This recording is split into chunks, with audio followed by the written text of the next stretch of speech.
प्रिय विद्यार्थियों, हमने पिछले वीडियो में पढ़ा था जंतुओं में पोषण का एक सामान्य परिचय हमने पढ़ा था, जिसके अंदर हमने पोषण के प्रकार, जो पोषक खनिज है और उनकी उपयोगिता के आधार पर पोषक कितने प्रकार के होते हैं, तो हमने एक सामान्य परिचय के रूप में उसको देखा था। आज हमारा टॉपिक है मानव में पाचन। मानव में पाचन है, इसको अपन कहेंगे डाइजेशन इन ह्यूमन।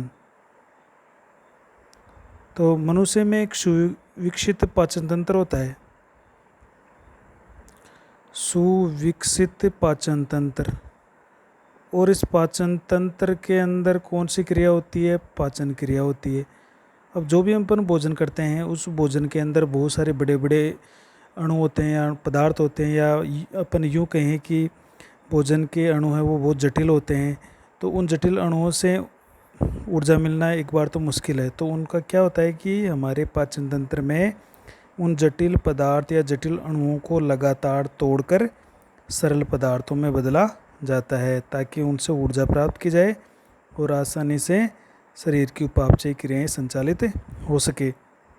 तो जो ये पाचन है, इसको अपन डाइजेशन कहते हैं, ये पाचन क्या है? तो जितने भी जटिल भोज्य पदार्थ होते हैं, जटिल भोज्य पदार्थों को जलीय अपघटन द्वारा, जल की उपस्थिति में उसको लगातार तोड़ा जाता है। जलीय अपघटन द्वारा सरल पदार्थों में बदलने की प्रक्रिया, पदार्थों में बदलने की प्रक्रिया को पाचन कहते हैं।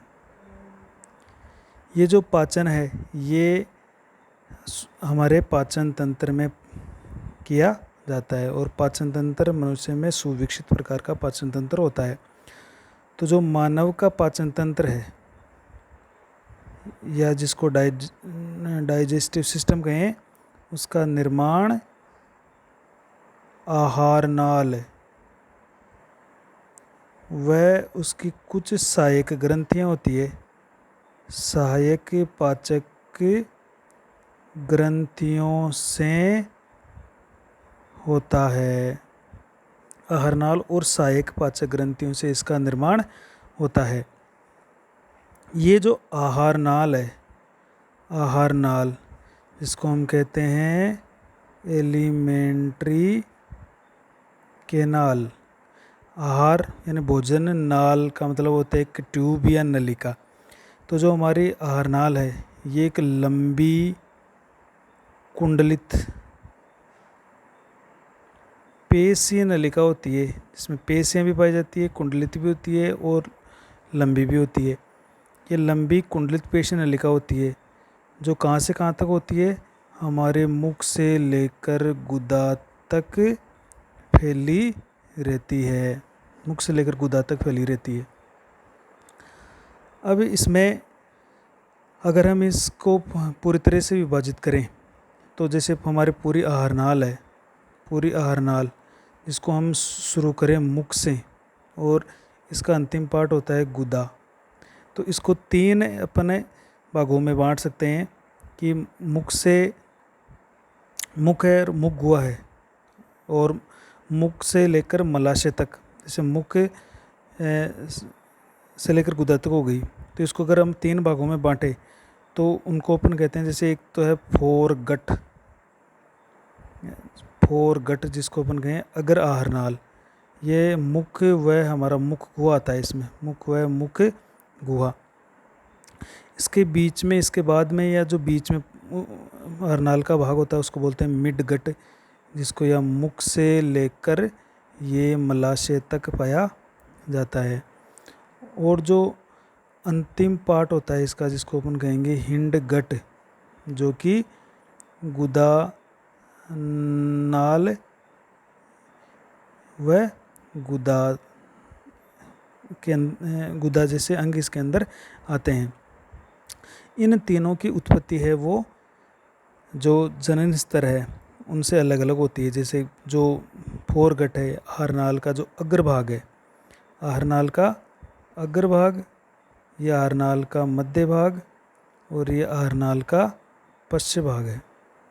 तो जो अग्रभाग है फोरगट है, इसकी जो उत्पत्ति होती है वो एक्टोडर्मल होती है, यानी एक्टोडर्म से ये बनी हुई, ये एक्टोडर्म से निर्मित होती है। जो बीच का पार्ट है मिडगट, मुख से लेकर मलाशय तक, उसकी उत्पत्ति है वो एंडोडर्मल होती है, और अंतिम पार्ट है उसकी उत्पत्ति एक्टोडर्मल होती है। तो इसमें दो जनन स्तर मुख्य रूप से इस्तेमाल हो रहे हैं, एक्टोडर्म और एंडोडर्म। तो हम ये कह सकते हैं कि हमारी आहार नाल की उत्पत्ति है वो एक्टो एंडोडर्मल होती है, एक्टोडर्मल या एंडोडर्मल होती है। इसके मुख्यतः तीन पार्ट हो गए, फोरगट या अग्र आहारनाल, मिडगट या मध्य आहारनाल, और हिंडगट जिसको पश्च आहारनाल कहते हैं। इसको तीन भागों में हम बांटा जा सकता है। मानव की बात करें तो मानव की आहारनाल जो है, आहार नाल, एलिमेंट्री कैनाल, उस वो लगभग 8 मीटर लंबी एक नलिकानुमा संरचना है। 8 मीटर लंबी नलिकानुमा रचना है। इसमें कौन कौन से भाग होते हैं? तो अगर इसके प्रमुख भागों की बात करें कि इस आहारनाल में कौन कौन से भाग या प्रमुख भाग इसके पाए जाते हैं, तो इसके प्रमुख भाग देखें तो इसमें सबसे जो अगर आहारनाल की बात करें तो सबसे पहले इसमें होता है मुख, और मुख खुलता है मुख गुहा में, तो मुख और मुख गुहा हो गए इसके। दूसरा पार्ट हो गया मुख गुहा और अपने जो नासा के छिद्र है जिस एक तिराई के अंदर खुलते हैं उसको हम कहेंगे ग्रसनी, और ग्रसनी आगे जाकर खुलती है ग्रास नली, जिसको भोजन नली भी कहते हैं। और इसके भोजन नली के बाद में होता है हमारा आमाशय, आमाशय, और आमाशय जाके खुलता है, या आमाशय के बाद में पाई जाती है आंत। आंत में भी दो होती है, तो छोटी आंत होती है और एक बड़ी आंत होती है, और अंतिम जो पार्ट होता है वो जैसे गुदा है। तो इसका एक तो माउथ हो गया, माउथ के बाद में एक बक्कल केविटी जिसको हम कहेंगे मुख गुहा कहेंगे, ग्रसनी जिसको फेरिंग्स कहेंगे, और भोजनली जिसको इसोफेगस बोलते हैं, इसोफेगस। आमाशय हमारा स्टोमक है। आंत्र जो इंटेस्टाइन है उसमें दो गई, स्मॉल एंड लार्ज इंटेस्टाइन, और लास्ट में जो एनस है हमारा गुदा, ये इसके प्रमुख पार्ट होते हैं। तो हम इसके इसके अलावा कुछ इसके अंदर सहायक ग्रंथियाँ पाई जाती है। सहायक ग्रंथियाँ, सहायक पाचक ग्रंथियाँ भी इससे जुड़ी हुई रहती है, जो पाचन में अपनी भूमिका निभाती है। जैसे लार ग्रंथियाँ, लार ग्रंथियाँ जो मुख में ओपन होती है। इसके अलावा अग्नाशय ग्रंथि, अग्नाशय ग्रंथि, और एक है हमारी जो यकृत है लीवर, ये सबसे बड़ी ग्रंथि है। तो ये यकृत पीतरस का स्राव करेगा, पीतरस का। अग्नाशय है वो अग्नाशयी रस का स्राव करेगा, और जो लार ग्रंथियाँ हैं वो लार का स्राव करती है। तो ये जो जितने भी स्राव है ये अपनी अपनी भूमिका पाचन में निभाते हैं, जिसको हम विस्तृत चर्चा नेक्स्ट वीडियो के अंदर अपन करेंगे। अपन एक आहारनाल के एक चित्र बना के देखते हैं, इसको डायग्रामेटिक रिप्रेजेंट करके देखते हैं। तो देखिए हमारा जो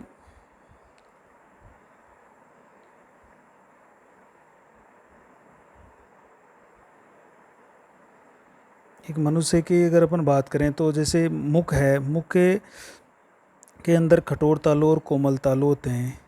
और कोमल तालु है वो लास्ट में मुख गुहा के अंदर लटका रहता है, जिसको यूवला भी बोलते हैं।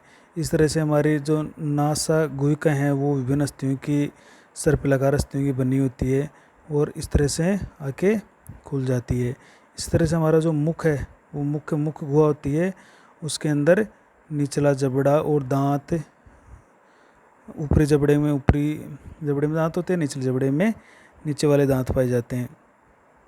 इस तरह से ये सारे अंतिम पार्ट में जाकर एक जगह खुलते हैं और इस तरह से हमारा एक नलियाँ निकलती है। इसको हम, ये देखिए, ये जैसे हमारा नाक है तो इसमें से ये गुहा है और ये फिर आगे जाकर इससे संरचना में खुल रही, जो ये एक जंक्शन है, गुहा है, इस गुहा को बोलते हैं अपन ग्रसनी या फेरिंग्स। और ये हमारा मुख हो गया। मुख है वो अंदर खुल रहा है मुख गुहा में। और ये जो नोस्ट्रिल या नाक है, जो हमारे नाक है वो अंदर की तरफ ग्रसनी में नासा छिद्रों से खुलते हैं और मुख भी एक छिद्र द्वारा ग्रसनी में खुल रहा है और ग्रसनी नीचे की तरफ भी जाके 2 छिद्रों द्वारा खुल रही है। तो ये ग्रसनी है। ग्रसनी के यहाँ पर एक तिराया बनता है जिसमें 3 रास्ते हैं। तो इस तरह से अपन गए तो इस जो हमारे नोज से संबंधित होता है नाक से, इस ग्रसनी के इस पार्ट को तो कहेंगे अपन नासा ग्रसनी, और इस पार्ट को बोलेंगे नासा ग्रसनी, जो हमारे नाक से संबंधित रहेगा। और इसके अलावा जो हमारे मुख से संबंधित रहेगा उसको बोलेंगे अब मैं ओरोफेरिंग्स। ओरोफेरिंग्स। और ये फिर अपन नीचे का एक रास्ता देखें तो ये एक जहाँ पर भोजनली और श्वास नली दोनों ओपन होंगी तो इस पार्ट को अपन कहेंगे लेरिंगोफेरिंग्स, इसको अपन हिंदी में कहते हैं कंठ ग्रसनी। ये ओरोफेरिंग्स है जिसको अपन कहेंगे मुख ग्रसनी, इसमें मुख खुल रहा है। ये यहाँ पर नासा ग्रसनी जिसमें अपना नोज आगे खुल रहे हैं। यहाँ पर देखें तो 2 नलियाँ हैं। तो एक तो है हमारी श्वास नली, ये जो पृष्ठ सतह पर होती है, पृष्ठ सतह पर, तो इसको तो हम कहेंगे भोजन नली। और जो अधर सतह पर होती है ये होती है हमारी श्वास नली। तो यहाँ पर एक दो छेद होते हैं देखिए इस तरह से, ये तो श्वास नली का छेद हो गया और ये भोजन नली का छेद हो गया। तो जो श्वास नली का छिद्र है से इस तरह से है ये, तो श्वास नली के छिद्र इस और भोजन नली का छिद्र, जो श्वास नली का छिद्र होता है उसको तो अपन बोलेंगे ग्लोटिस,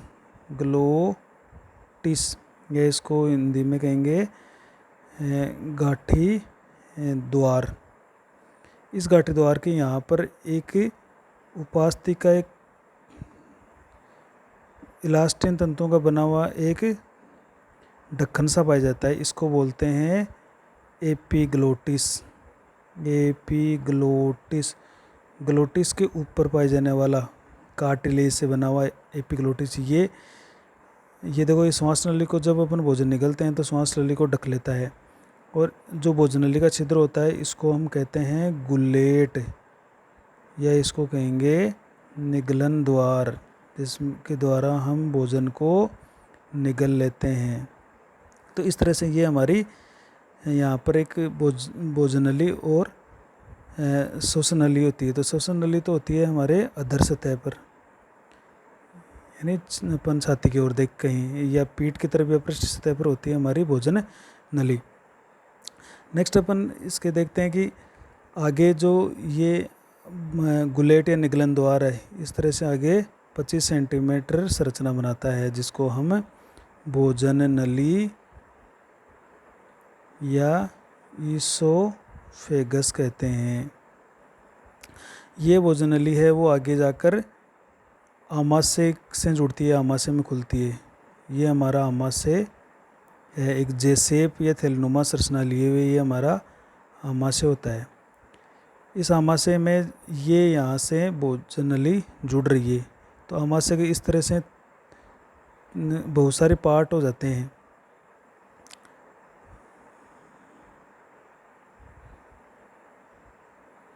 तो ये भोजन नली आमाशय से जिस स्थान से जुड़ती है उस पार्ट को हम कहते हैं कार्डिया।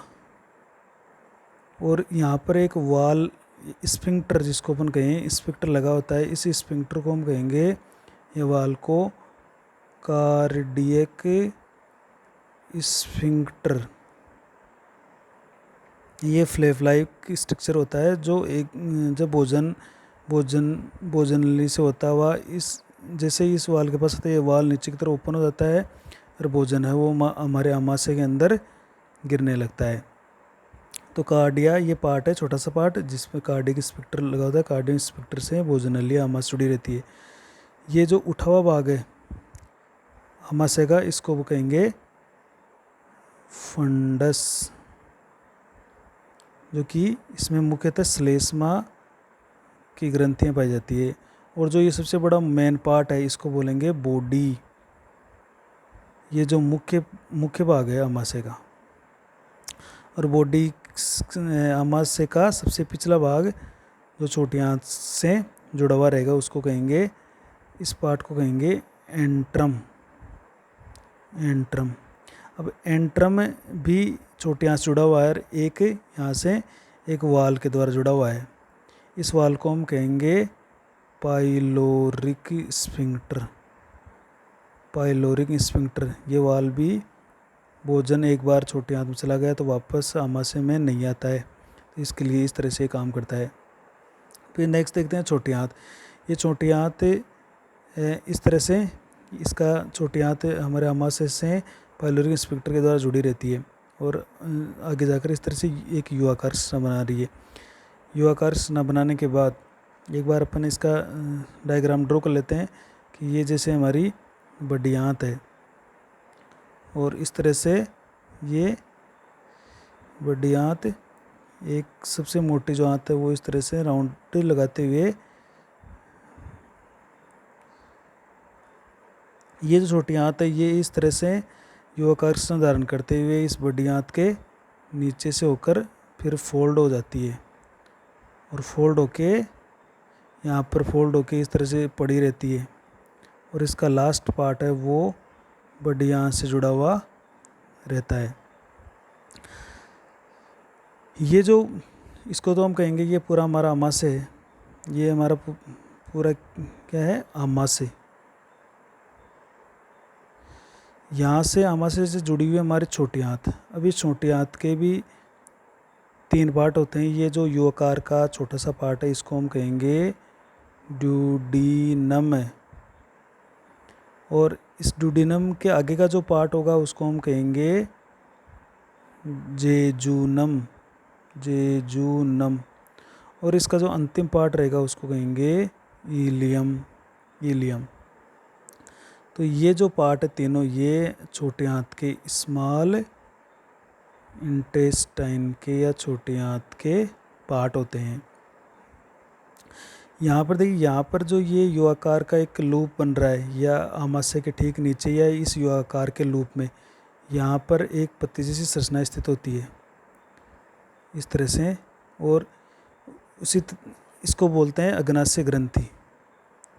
अग्नाशय ग्रंथि। और अग्नाशय ग्रंथि के से एक नली निकलती है जिसको अग्नाशय वाहिनी कहते हैं। और हमारे शरीर के दाहिनी तरफ यानी पेट के दाहिनी तरफ यहाँ पर एक त्रिकोणीय जो सबसे बड़ी ग्रंथि है लीवर वो पाया जाता है यहाँ पे। ये जो लीवर है ये यहाँ पर पाया जाता है। ये लीवर है यहाँ। ये लीवर यहाँ से इसकी एक नली निकलती है और वो नली है वो इस अग्नाशय वाहिनी से आके जुड़कर इस ड्यूडेनम के अंदर यहाँ पर अपने स्राव को डालेगी। इसके नीचे आधार भाग में देखें तो एक थैली जैसी संरचना है लीवर में। जैसे एक अपन लीवर की बात करें तो ये एक अपना लीवर है। इसके नीचे अगर आधार भाग में देखें तो एक थैली जैसी संरचना रहती है। इस संरचना को बोलते हैं अपन पित्ताशय या गाल ब्लेडर। इसमें पीतरस भरा हुआ रहता है। इससे एक नली निकलती है जिसको पीतवाहिनी बोलते हैं, सिस्टिक डक्ट बोलते हैं, या पित्ताशय वाहिनी। और एक यकृत से भी एक नली निकलती है जिसको अपन कहते हैं हिपेटिक डक्ट। और हिपेटिक डक्ट और सिस्टिक डक्ट जो पित्ताशय से आती है, दोनों मिलकर एक नली बनाती है जिसको कहते हैं कॉमन बाइल डक्ट। इसको हिंदी में कहते हैं सामान्य पीत वाहिनी। ये फिर है वो जैसे अग्नाशय है, इस अग्नाशय ग्रंथि से ये जुड़कर फिर ये अग्नाशय ग्रंथि से जुड़ गई, और फिर ये दोनों है वो इस जो यू आकार का लूप है, इस यू आकार के लूप में यहाँ से जुड़ी हुई होती है और अपने स्राव को इस डुडेनम के अंदर डाल देती है। हम बड़ी आंत की बात करते हैं। बड़ी आंत जो ये छोटी आंत है, ये छोटी आंत हमारे पाचन तंत्र का सबसे लंबा भाग होता है, सबसे लंबा पार्ट, सबसे लंबा। और सबसे मोटा जो पार्ट है ये इसको कहते हैं अपन बड़ी आंत। ये बड़ी आंत जैसे इसके अपन देखें तो कुछ भाग यू आकार का है और फिर नीचे की तरफ भी फैला हुआ है।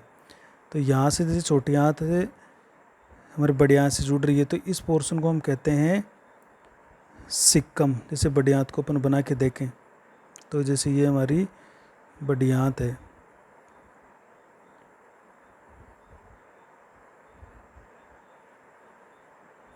तो इस जहाँ से छोटी आंत जुड़ी हुई है इस पोर्शन को बोलते हैं सिक्कम।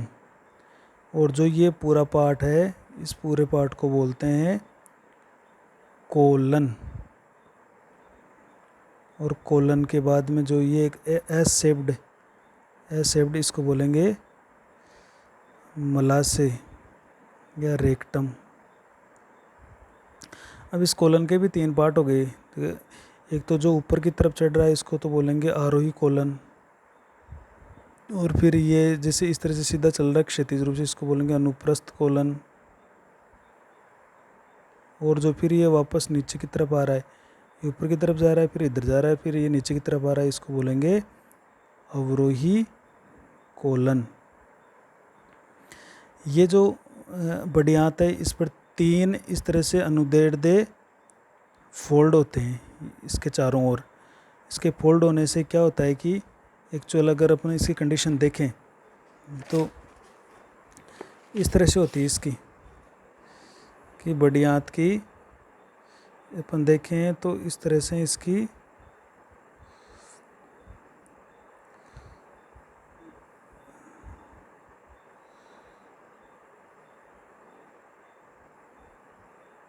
इस तरह से इसके अंदर जैसे कोई थैलियाँ निकली हो, इस तरह से संरचना इसमें पाई जाती है। ये फोल्ड्स होते हैं। तो ये जो अंदर ये बाहर पाउच से या थैलियाँ सी पाई जाती है, इन थैलियों को बोलते हैं होस्ट्रा। और जो इनके अंदर ये 3 वर्नल होते हैं इसके ऊपर, जिसको अपन दरारनुमा संरचनाएं बोलते हैं, इसको बोलते हैं टिन्नी। तो ये टिन्नी और होस्ट्रा है वो बड़ी आंत के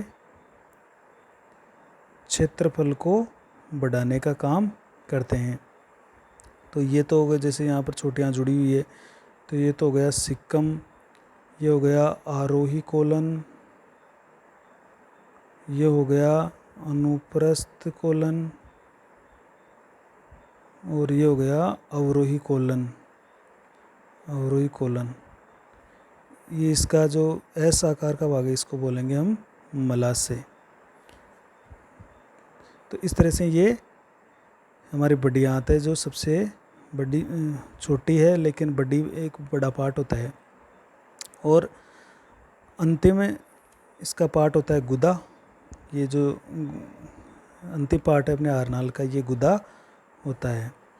नेक्स्ट अपन वीडियो में चर्चा करेंगे अपने जो इसका पहला पार्ट है, जहाँ से हमने स्टार्ट किया था मुख और मुख गुहा से, इस पार्ट से हम इसको स्टार्टिंग करेंगे। तो ये हमारे कुछ इसके डायग्रामेटिक के रूप से हमने पाचन तंत्र को समझा है।